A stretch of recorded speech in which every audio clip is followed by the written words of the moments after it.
So when you talk about evolution and cycles and genres, the historical context for when a movie is released tells you a lot about the illusion that's being cast and also the truth behind the illusion.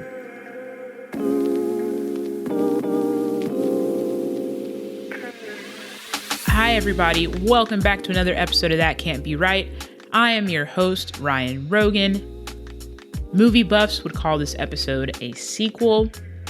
Last time on That Can't Be Right, Kacy gave us a deep dive on film. That Can't Be Right, the sequel, is all about the 3 films Kacy recommended that I watch. I can't wait for you to hear him reveal the thread that runs through them all. Be sure to follow along at TCBR Pod to chime in with your thoughts and maybe recommend some more movies. All right, I'm done. Please silence your phones and enjoy the episode. All right, let's jump into it. We're ready to reveal the concept. And y'all, this is just like a very different format show. I don't think there's anything inherently that can't be right about this episode, but it is fun. So I hope you enjoy it. Okay, here's how it came about. I shot Kacy a list of categories that I thought would be interesting to talk about as it relates to film. Maybe one day I'll release all of them, but I said, hey, this is what I'm thinking. And Kacy said, any of the top 3 sound fun. And I was like, I have another idea. You pick 3 movies from any of the top 3 categories. I'll watch them. We'll discuss. But I don't know what category Kacy has picked. So the 3 categories, I hope this makes sense to people. I'm sure. It made sense to me. Yeah.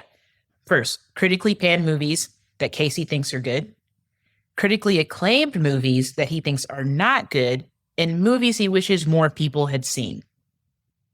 Those are the 3 categories. The 3 movies that I watched over the last week and a half or so were Frankenstein from 1931, Psycho from the previously mentioned Alfred Hitchcock, and then Night of the Living Dead.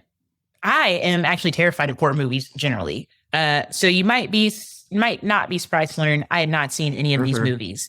I had heard about them, like they're part of the cultural lexicon as it is, but hadn't seen them. So I don't know what category. I'm just going to reiterate that because I don't remember if I said it. I don't know what category Kacy has picked from.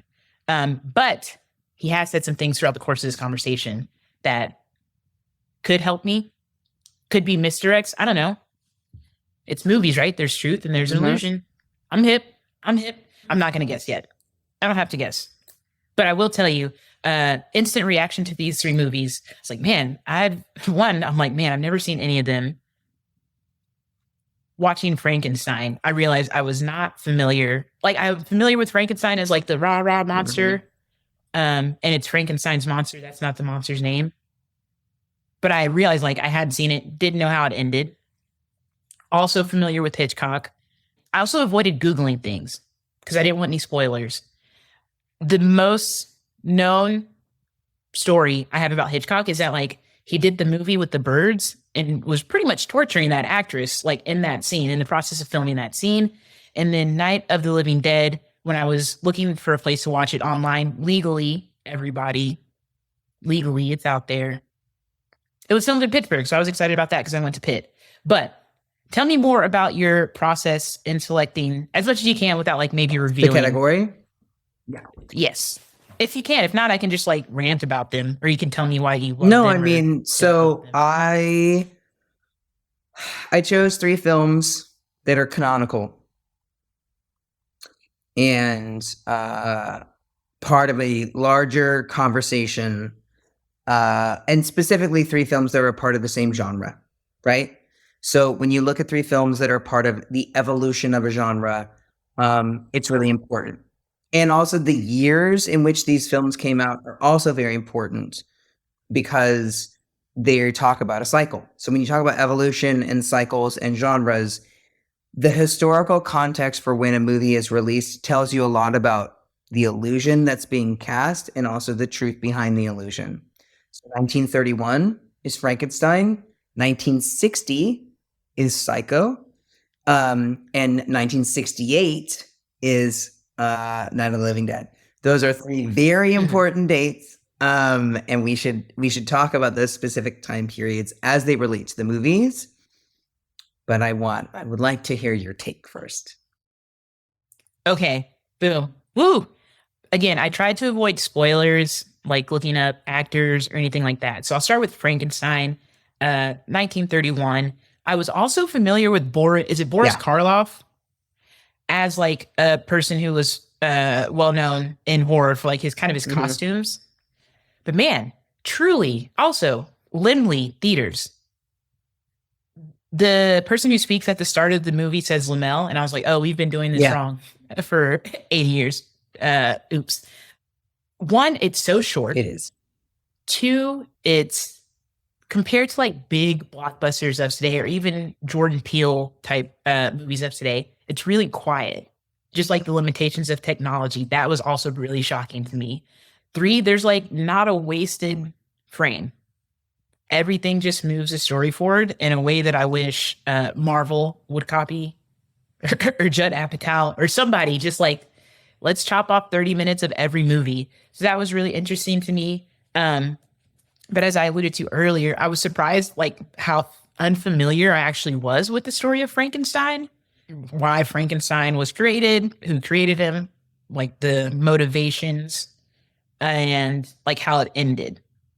But also did not know that Frankenstein literally yeeted a young child into a lake. Was not prepared for that scene. That is like, oh. I was like, oh, what? Did I miss something? And I was like, no, I didn't miss anything. Oh, Oh. yeah. Just chuck that kid right in there. Just whoop.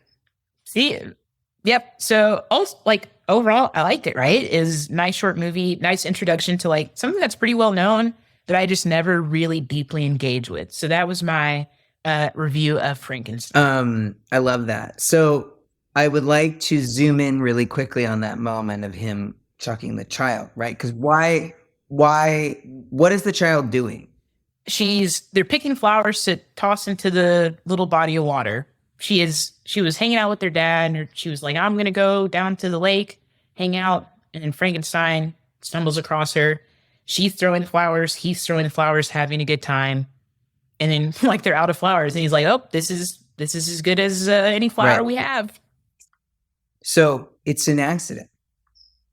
He does not understand that there's a difference between the beauty in a flower and a beauty in a human. It's a very simple mistake because he's functionally an infant. He's younger than she is. It's not his fault that he's strong. It's not his fault that he was there. So it's an accident. Yep. But because he's a monster, because he's deemed a monster and his existence is monstrous, he gets no compassion for that mistake. And I think that there's a very interesting point that a lot of people kind of like gloss over is that when you put two children in a room together and something happens, it's an accident. Even if it's death, like there just sometimes without parental supervision, there are accidents. And I think Frankenstein in general for me is about bad parenting. Because it's not his choice to come into the world, right? Like this deranged lunatic makes this child. You could go into a lot of reads of Frankenstein, but I think it's interesting that there's a lot of institutional criticism there that's not on the face value, right? The whole thing is you got to blame this monster because this monster is reckless. They don't blame the parent for this child or the parent for not parenting this child, not caring for this kid, just setting it off into the world. They don't blame an institution for like not having the right controls so that people can't go and make, you know what I mean? Like there's lots of criticism of like governments and systems and patriarchy that you could make, but all of the focus is on the monster. And that's the thing you should be afraid of. You shouldn't be afraid of those institutions that are protecting you. You should only be afraid of this monster. Now, this came out in 31. So we're talking about mass depression. We're talking about the rise of fascism, right? Because a lot of the aesthetics and everything comes in from a swarm of people who are escaping Nazi Germany at this time.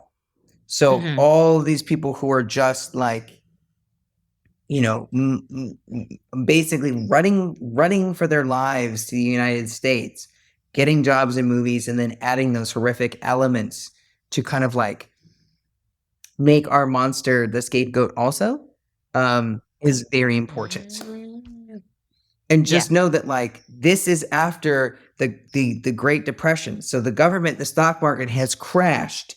And instead of focusing on the horrors outside the world, this genre gets created in 1931, where you have Dracula and you have Frankenstein.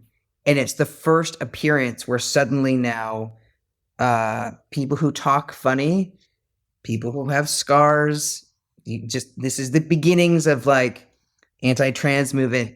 James Whale, who was a queer director, and Frankenstein is the only monster who ever shows fear, right? You have sympathies for this monster, but that only makes him, it only crystallizes him as a monster and as a other, because now you have sympathy and you're like, oh, well, he can't help who he is. And it's just like, no, he's not the problem.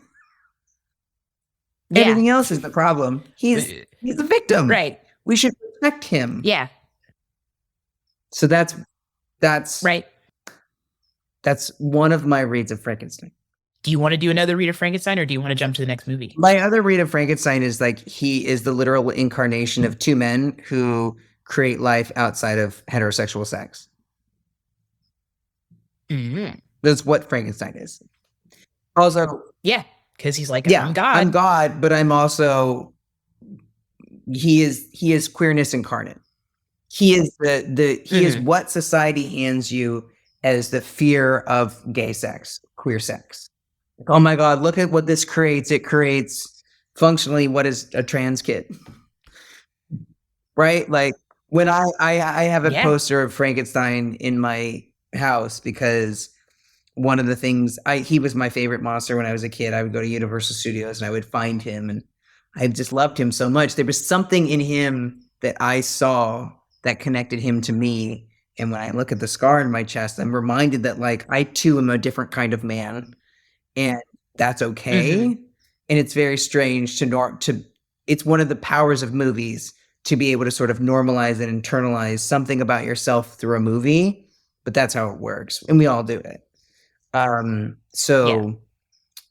Universal monsters they're all queer. They're all queer in so many different ways. That's why they're all on my wall. That's why I'm an expert in them, is because each one of them is an allegory for a different kind of one is the L, the G, the B, the T. Like, it's all there. If you're like, who's the B? Dracula. Dracula lives off the fluids of any gender. We are coming back for another episode for that. The LGBT monsters. I can't wait. Let's jump to Psycho. Again, familiar with Alfred Hitchcock, his body of work. And I can't remember if I've seen any. What's the I feel like I've like seen Rear Window. I think I've like seen those, but like they didn't stick with me. I didn't like revisit them. But I'm again familiar with Hitchcock as a director. I know he did like the Stan Lee thing before Stan Lee, where he appears in all his films at some point. I know he kind of tortured the actress from his lead movie when birds were involved, but like I don't know what movie that was. Birds.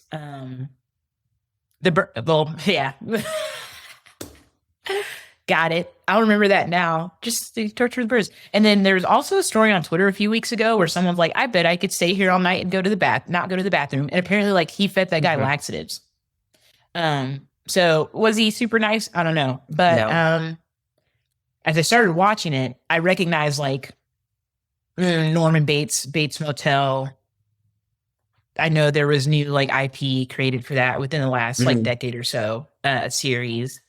But I didn't know like how everybody came to be together. I didn't know how it ended. And then I also didn't know that this whole movie, all this lady's problems, can be tied back to a man. Boo. And then last thing I'll say, Norman Bates, kind of good looking.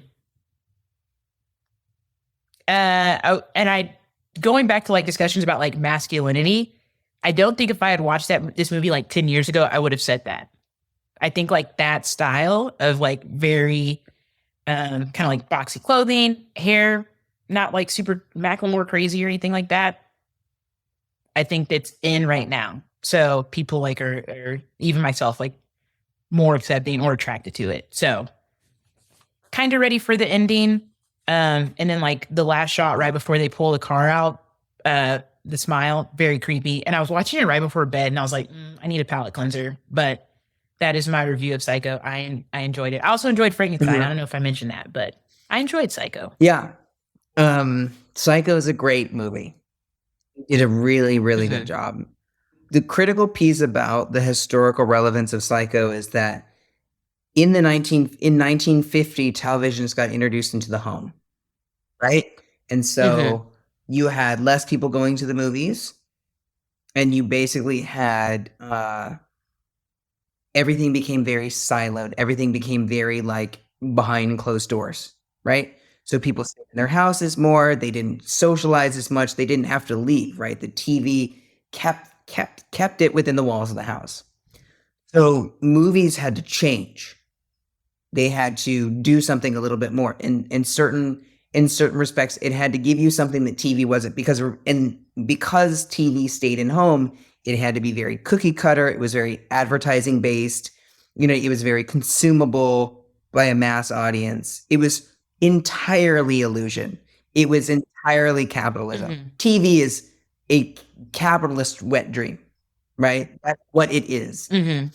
So when Psycho came on board, you suddenly had this change in the horror genre where for the first time ever, the monster looked like your neighbor. He was friendly. He was polite. He loved his mother.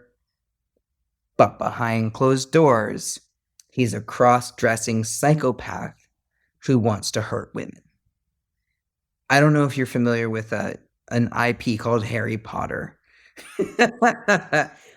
Or this concept of these men who dress like their mothers who only want to hurt women. It stems from this idea, right, that Psycho was the first appearance of this in a major motion picture movie, and it is confused a lot of people into thinking that cis heterosexual man who is deeply disturbed is in some way trans or queer. No. That is a heterosexual. That is patriarchy at its finest. That movie is about the most sexist form of the backlash against women, right? Because that's what the 1950s did. Like you had women after post-war, right? We won World War II. Women were suddenly forced to go back into the homes, and then they were given TVs to keep them in the homes, right? And Marion Crane is a working woman, a single woman, and the first time you see her, she's having an extramarital affair, and she has no shirt on. She is bad. Bad. And they want to punish her. And where is she, Ryan? What state? She was she in California? Were they going back? No. Dallas. No. She's in Dallas, right? Because she steals money from a big guy with a cowboy hat. Oh, that's right. I was focused on the destination. So she goes to California, and that is where the crazy psychos do the punishing, because in Dallas, only good things happen. Like there's lots of things going on in that regard, but like I'm looking to my right. I have the poster of Psycho, the original poster, and she's standing there without a shirt on. She's also killed while she's naked. This is, I mean, Yes. it's wrought with sexism, and where Mm-hmm. transphobia and homophobia start is first with a deep seated in like view of gender inequality, and I can't. Mm-hmm. So, in talking about this, this is the first slasher film ever, right? Before Texas Chainsaw Massacre, this is the first slasher film, and it pits this concept of women need to be afraid of men who are not like real men, who are not like American, who are not butch, who are not like, because again, these broken men were coming back from World War II and they were traumatized, and like, no, Mm-hmm. you can't have extramarital affairs. You must choose an all-American guy who's rough and big and da-da-da. Like there's so many messages in Psycho, but the thing you should walk away with it is deeply sexist. Deeply. Yeah. And someone, I can't remember who I was having this conversation with. It was a long time ago. The film doesn't open with like a mysterious young dead woman's body, but it seems like the precursor to that. Yeah. And yeah, going back to like what I didn't know, I knew about the weird relationship with his mother, but I didn't know about I didn't know how Janet Leigh ended up in the situation she did. Or like, I guess it's also surprising because she's on the Yeah. movie poster, and I don't know how often in a again, very limited knowledge of film, in a pre like HBO world where like you're just killing off characters, Right. showing them as, you know, main characters, promoting them. The film is like, this is a star vehicle for XYZ, Janet Leigh in this case. 20 And she then dies 20 minutes in. she dies. Like 20 minutes in, Yeah. you're like, oh, what in I right. thought you were the. But she is. She's the central figure in Psycho because it's all her fault, right? Like she's the reason. Women are the reason. It's not Norman, it was his mother who was so domineering. There was a book at the time that came out. It was a horrifying book. It was called Generation Vipers. And it was about how mothers were too overbearing to their American sons, and they needed to just like let them be boys. They made them too polite. They parented them, you know what I mean? And so there was this huge backlash against like being too overbearing, and Norman Bates is a byproduct of that debate. What a conclusion to draw. It's never ever the fault of patriarchy. Funny that patriarchy continues to analyze itself and come up with a conclusion that it's fine. Again, such an interesting, like you mentioned, you teed it up, but like the historical context of films is always also very important. We're looking at post World War I and the Depression, or post World War II, women going back home, being being in the office. But I was shocked at like the opening scene. I was like, "Ooh, it's kind of racy. Yeah, what are they doing here?" And I just didn't know how she got tangled up with Norman Bates. Very clear sign that women can't be trusted with money. Boom. Yeah. Let me just got boom $40,000. Absolutely, she's just gonna take it and run. Yeah, and then buy a car and negotiate with the salesman. That's gonna be the thing. It's just like, wait a minute. Why is there a woman without her husband buying a car? Why isn't anybody helping this woman? Like, why isn't like there's all these cues of just like this is definitely about a backlash against female independence, because the psycho is her. Like, she's the one who's just like, no, you need a husband to take care of you. You need it. Like, in many ways, you could very say that title Psycho has absolutely everything to do with her mindset. Yep. And then came to an end in the shower. And like, it ultimately, like the reveal of Norman, like his mother's body, in terms of like storytelling, like how did you digest that? I actually do a deep dive on this in my podcast where I break down each one of the scenes. And it's on the reaction shot, right, of the woman. The scariest moment is not being confronted with a dead body, right? The reaction shot of Marion's sister seeing a man in a dress who's not wielding a knife. The first time you see Norman as mother, the knife is not up. It's just him in a dress. And it's her reaction to him in a dress that makes him raise the knife. And it's like, that's when it becomes very specific and pointed of like, wait a minute, Buster. No, no, no, no, no, no, no, no, no, no, no, no. Buffalo Bill from Silence of the Lambs, Leatherface from Texas Chainsaw, and Norman Bates are all based on the same man. Yeah, I can't remember the name of him right now. It escapes, but it's a book. There's a book called Behind the Horror, and it tells you the backstories of like these things. But yes, all three of those characters are based on the same person. And what they don't talk about is that this person was so severely abused, psychologically, physically, sexually abused, and just neglected, and, had at minimum a mental illness, and then compounded with like this horrific life. And people were like, yeah, but just ultimately evil. I'm like, well, no, there's let's go more into that. You know what I mean? Like, let's really break that down. Right. They're like, it's probably because he was trans. It was like, no, it's not. It's because he didn't want to be himself anymore, because who he was and who he existed as attracted violence and abuse in every measure. We don't want to talk about that. We'll just be like, no, but he put on a dress. And like, whoa. Yeah. Okay. Well, maybe that was, there was other things going on there, but so that to me is in the evolution of the conversation about horror and how horror deals with otherness, right?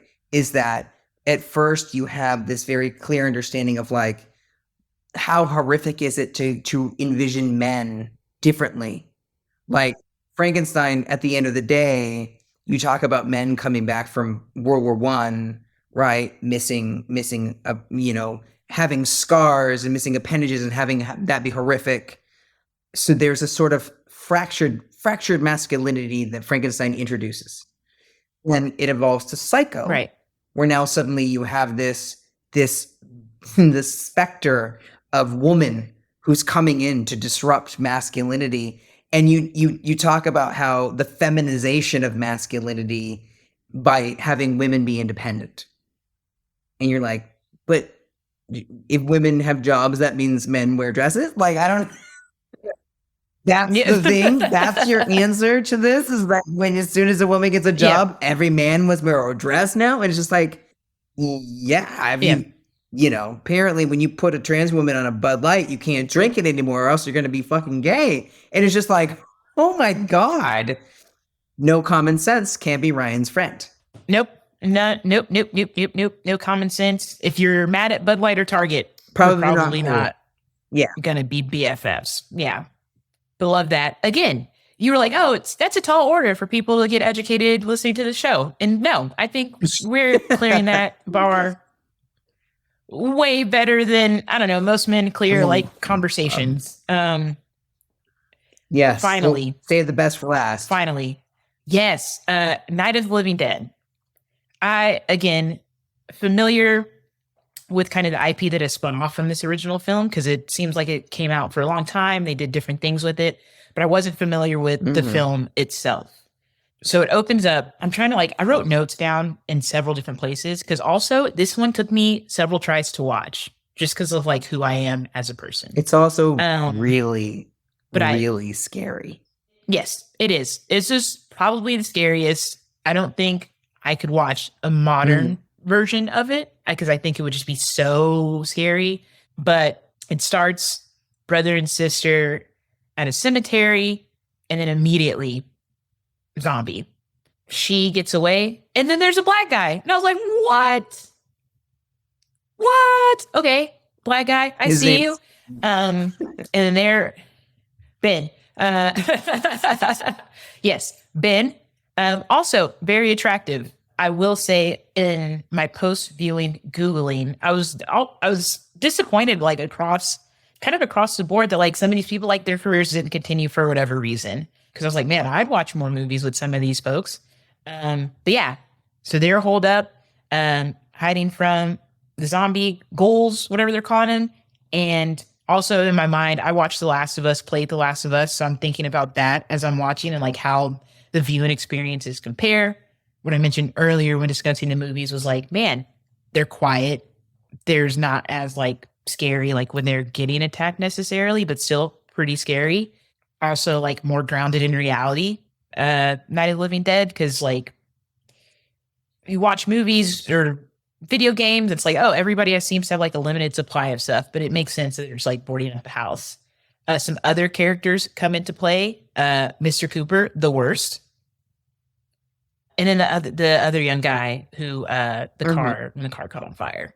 I liked him because he was a man who knew when he didn't know best and was kind of like, I'll defer to Ben on this. Wait, man. Yes, specifically. And so this is what I wanted to talk about earlier when I can't remember if it's recorded or not. This is what I wanted to talk about earlier. I read that like Ben was after he played Ben was kind of like colorblind casted into the role. They said he was just the best person to play Ben. And I feel like they missed a huge opportunity to like add layers to that story by not acknowledging that he was Black in 1968. Height of the civil rights. Right. Like, depending on where you are in 1968, you've lost Kennedy, you've lost Martin Luther King Jr., both Kennedy brothers at that point, which, you couldn't account for probably reduction, but man, nobody called him like boy or anything like that. And then the way the film ends, like, as we think about, I don't know, the last several years, going back decades, but specifically the last several years where you have police shootings and murders on tape, it's like, man, that's like, watching that film today, like it hurts a lot of, it hurts it, but there's a lot of, I don't know, exposition missing that could have been there. So I argue that it's there. Well, you think? Yeah, because functionally, you watch. So for anybody who hasn't seen Night of the Living Dead, the whole world at that point is taken over by zombies, and there's a very small cohort of people who are being basically led and saved by a Black man who gets them through this night where the dead comes back. And outside of that house, they cut to in almost like, there's a very famous, very racist film called Birth of a Nation that introduced continuity editing, right? Where you'd go back and forth between two different storylines, and it would arrive at the same place so that you knew in time and space. My argument is that Night of the Living Dead actually does that in the last act, where you have this Southern Klan-esque unit of police officers going around killing these zombies very efficiently, and this Black man saving these white people as a functionally the hero of the story. And the minute they get to this house, without question, they absolutely shoot Ben. And then the narrative of the film stops, and it becomes a newsreel style footage of these men holding Ben's body, which is very, very key to like the newsreels that were happening in the 60s all over the South. And I think that George Romero was very intentional about that. Whether it was conscious or subconscious, there was a lot of decisions that he made to make those two things feel very similar.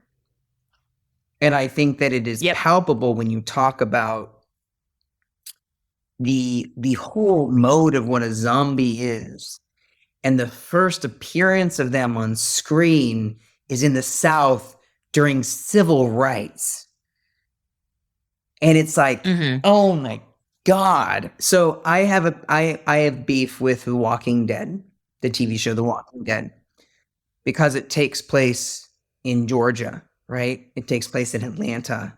And for me, every single zombie, like literally 9 out of the 10 zombies you see should be black. And I don't understand why that show has been able to go on for as long as it's been able to go on. And no one has ever said that out loud. No one's ever said, this is fucking ridiculous. He like one of the second or third episodes, he takes a horse and goes into downtown Atlanta and he gets swarmed by zombies. And I was like, I was married at the time and she wasn't on the level of like this sort of like critique. She wanted to watch for escapism. And I was like, this is bullshit. Every single one of those zombies should be black. This is ridiculous. Look at COVID. I'm like, of the people who get zombieism, absolutely it's, it's black and brown people. They're all the zombies. There's no way. They were all the people who got COVID. Yep. Why aren't we represented? So again, illusion, truth. And it's just like, oh, you think that we would protect, this would be a white affliction? And like, to some degree, if zombieism is the like white dominant mindset, yes. Then yes, more white people are born with that, right? It's ingrained into us. It is in the world reflected. But if this is a disease like any other disease, no, then you see very few white zombies. And so I think that if you even a surface level engagement, because I think you're picking up on it and you want more of it. And so even on the surface level, it's there. And so when I saw Get Out, I saw harkens right back to Night of the Living Dead. But Jordan Peele didn't make that connection. And I was like, buddy, it's right there. And I think, so to me, Get Out is a perfect film. If there's one thing I would change, and this is just me using the logic of the film, I think when he got to the party, every person would be paired with a younger black person. So it wouldn't have just been Lakeith, it would have been everybody. And I think it would have made it weirder and scarier. And I think that it's not a missed opportunity. It's just one of those things that would have been like, it would have put just one more dollop of whipped cream on a perfect Sunday. No, I like it. But so the same, just so Night of the Living Dead is that perfect example of like, when you're talking about mindlessness and complete devastation and ravaging without thought, you're absolutely talking about white dominance and everywhere in America. And absolutely the hero of that, the person who rises to the top to defeat that would be the person who deals with it most often, which would be Ben. And the person that immediately loses when we think all is safe is, of course, Ben. And it's so, I think Night of the Living Dead is one of the saddest movies. I was not prepared for how it went down. Not prepared. I want to watch all these movies again with this added context. But this is one. Going back to the earlier question, like what's a movie you don't necessarily need to watch again? This would be one. But I'm going back for more now that I know what I know. I was at UC Santa Cruz when I saw this movie for the first time, taking a horror film class. And Santa Cruz is in redwoods. It's very dark, right? And I watched it and I was like, the wind was ripped out of the room. And then, so you're sad, the weight of our existence and like how our world works and the structures of our world is with you. And then now at 10 o'clock at night, you have to walk through the woods to get home.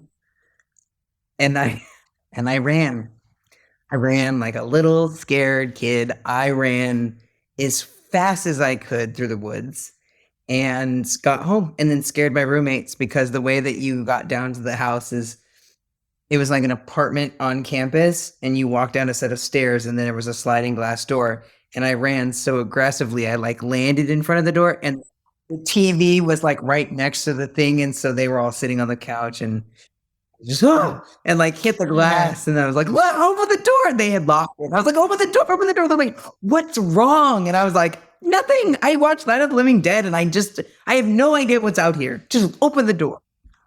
Scared living shit out of them.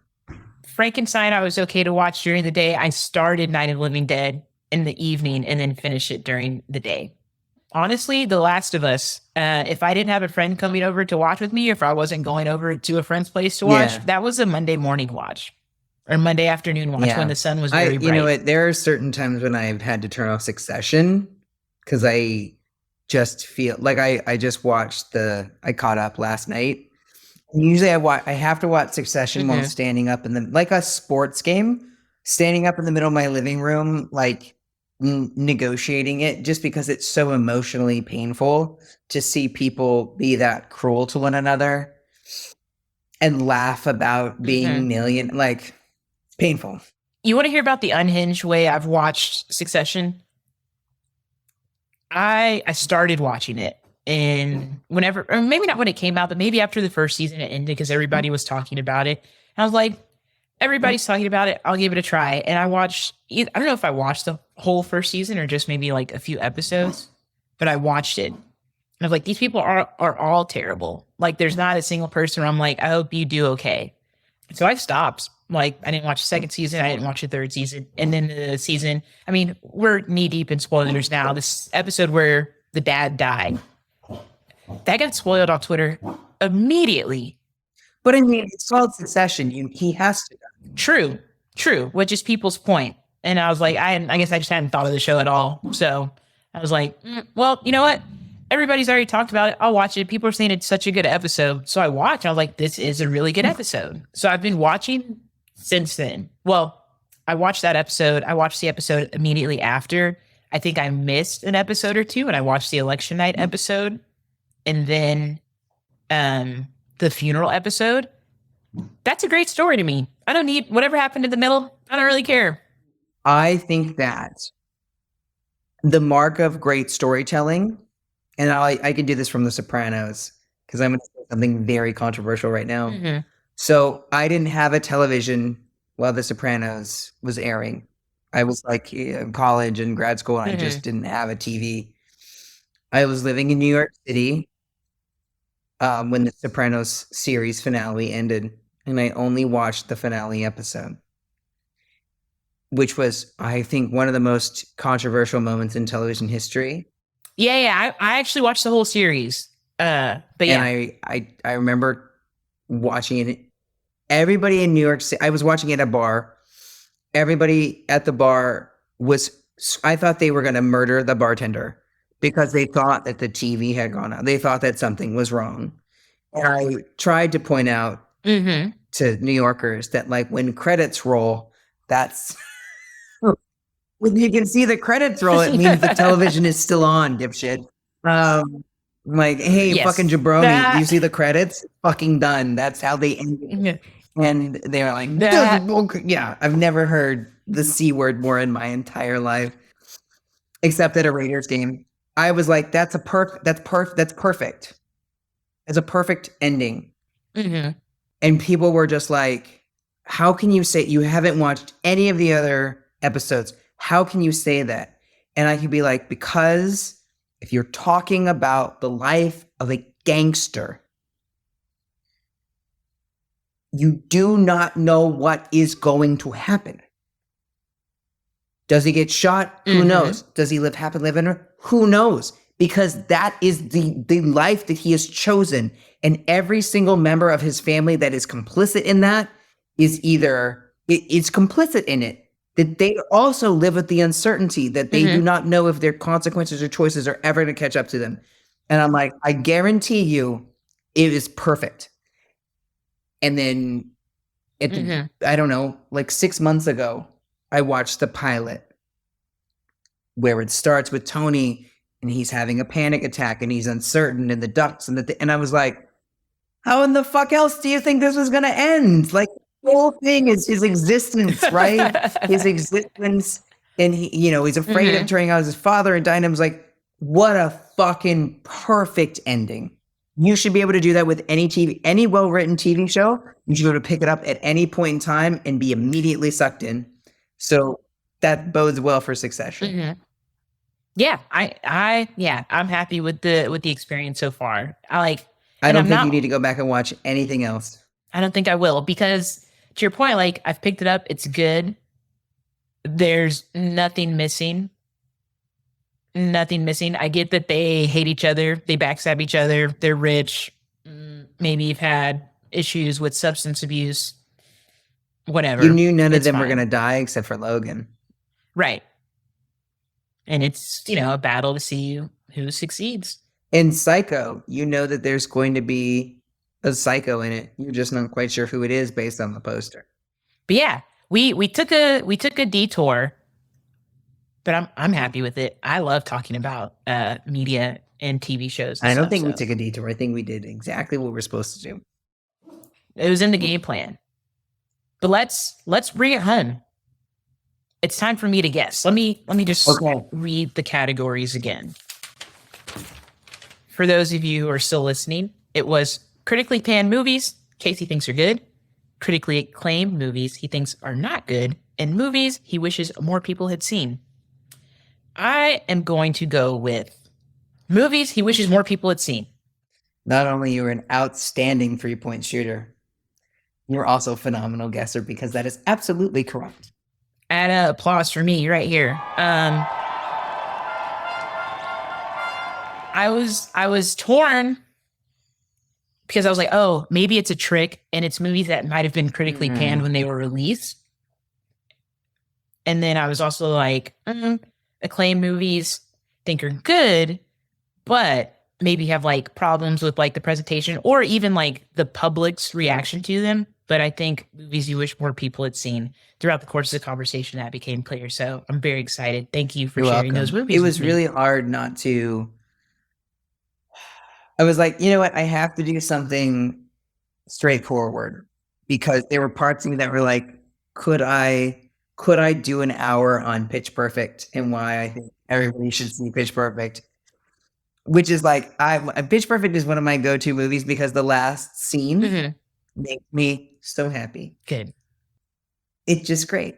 And I think people should see it. It doesn't make me, I don't think it's going to be the thing that teaches you about the evolution of othering in films like Frankenstein, Psycho, Night of the Living Dead. But I think it's close. Yeah.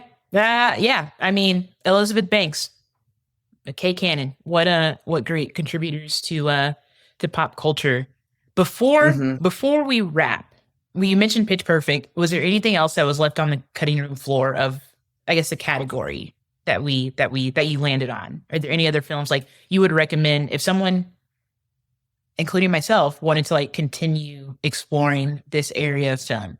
Are there any others you would recommend? Something I've talked about on TikTok the other day, because I do the movie challenge where I think I'm the only one who's ever seen like enough movies to actually complete those boards. One of the movies that came up was Dancer in the Dark. Dancer in the Dark is one of those movies where it's misogyny, trauma, theater. And I think that we do, in looping back to the conversation about Viola Davis, I think that there is a tendency in our society, and I think that I think we see it more with Black women because of institutional racism than we do with any other gendered group. But it normalizes pain, women's pain. And it becomes theater, and it becomes opera. And I think that as a society, we really have to investigate these two things. One, when women sing through their abuse, we need to stop doing that. And two, when men's bodies are blown up or hurt in a movie and no one blinks an eye, we also need to stop that. Those are the two forms of pain, right? Women singing through tears and men's bodies being obliterated.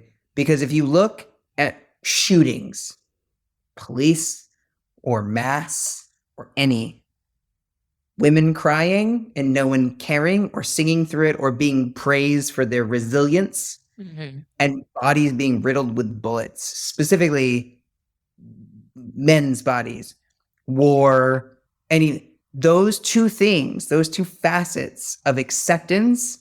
If you removed our ability to accept those things and those became something that were unacceptable, you would see a lot of shit change immediately. Yep. And I think Dancer in the Dark is a very clear example of that, for a woman being asked to sing through her pain. It is a beautiful film. It is so infuriating. Can't wait. You're gonna watch it once. It's a one-timer club. I watched it twice, and the second time I watched it just to make sure that I wasn't being like overtly critical. And the second time I watched it, I was sobbing. I was like, "Yep, this is a problem. This is too effective." Perfect. All right, everybody, you have great movies to watch and dissect. If you can't find the movies, like Google has a great tool. You can just type it in and it'll show you places where you can watch. I had to pay for Frankenstein. It was like $5, but I was able to find Night of the Living Dead on a streaming service. I was able to find Psycho on a streaming service. And if you can't find it on like one of the ones you pay for, get a library card or find your library card and use Canopy. Canopy has a ton of movies on there. I used to get their emails every week. I unsubscribed because I never opened them, but I did watch these, so I'm very excited. So, Kacy, thank you so much for joining me. Where can people find you on the internet? You've mentioned TikTok. I follow you on Instagram. I'm mainly on Instagram. I'm at SIR_Kacy, Kacy. Perfect. And then what other, do you have any other projects coming up you could tell us about? Yeah, I actually just directed my first short film. I've made like micro shorts before, but this is my first one where I directed like a crew. It's called Last First Kiss. And it is an 80s style romantic comedy in the vein of like Pretty in Pink. And it stars a cis woman and a trans woman who go on a date. And it does the thing where John Hughes movies set an illusion, right? Is that the difference between these two white people was class. And oh gosh, how two people could possibly overcome one of them living in a big house and one of them living in a slightly smaller house. And oh my God, the struggle of these really attractive white people who both go to the same high school despite the immense economical disparity between the two. One has a job and the other does not. Like, whoa. Spot the difference between these two photos. Correct. And so Last First Kiss sort of uses that template to show like, yes, when two people come from very different worlds, you can, it's hard to find love when there's a difference between the two people. And it's funny, it's sweet. It's going to premiere. I get to say this, like, I've gone into a film festivals, but sometime in July it will premiere. I could be more excited about it.